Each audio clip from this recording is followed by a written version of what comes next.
आपण बघत आहात AKP न्यूज मराठी. आपला आवाज आपली ताकद. सबस्क्राइब करा, शेअर करा, लाईक करा.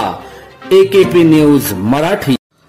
नाशिक शहर पोलीस आयुक्तालयातील सातपूर पोलीस ठाणे हद्दीतील सातपूर MIDC परिसरातून 10 ऑक्टोबर रोजी आयशर गाडी क्रमांक MA04 DK 4088 ही चोरीला गेली होती. याबाबत नाशिकच्या सातपूर पोलीस ठाण्यात याबाबतचा गुन्हा दाखल होता.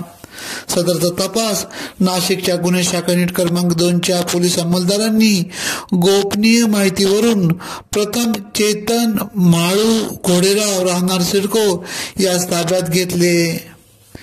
त्याचा तपास सुरू केला असता त्याचा साथीदार सागर राजोडे याच्या मध्यस्थीने भद्रकाली सारडा सर्कल येथील गुलाम मोहम्मद हनीफ यास 1.5 लाख रुपये किमतीत सदरचा आयशर विकला. गुलाम मोहम्मद हनीफ याने सदरचा आयशर स्क्रॅप केला असल्याची कबुली दिली. सदरचा तपास नाशिक गुन्हे शाखा युनिट क्रमांक 2चे वरिष्ठ पोलीस निरीक्षक श्रीमनवार यांच्या मार्गदर्शनाखाली सहाय्यक पोलीस निरीक्षक डॉक्टर समाधान हिरे, पोलीस उपनिरीक्षक मुख्तार खान पठाण, यशवंत बेंडकुळे, सहाय्यक पोलीस उपनिरीक्षक राजेंद्र घुमरे, गुलाब सोनार, नंदकुमार नांदुर्डीकर, प्रकाश महाजन, अतुल पाटील, वाल्मिक चव्हाण, किरण आहिरराव, मनोज परदेशी, जितेंद्र वजिरे आदींनी केली.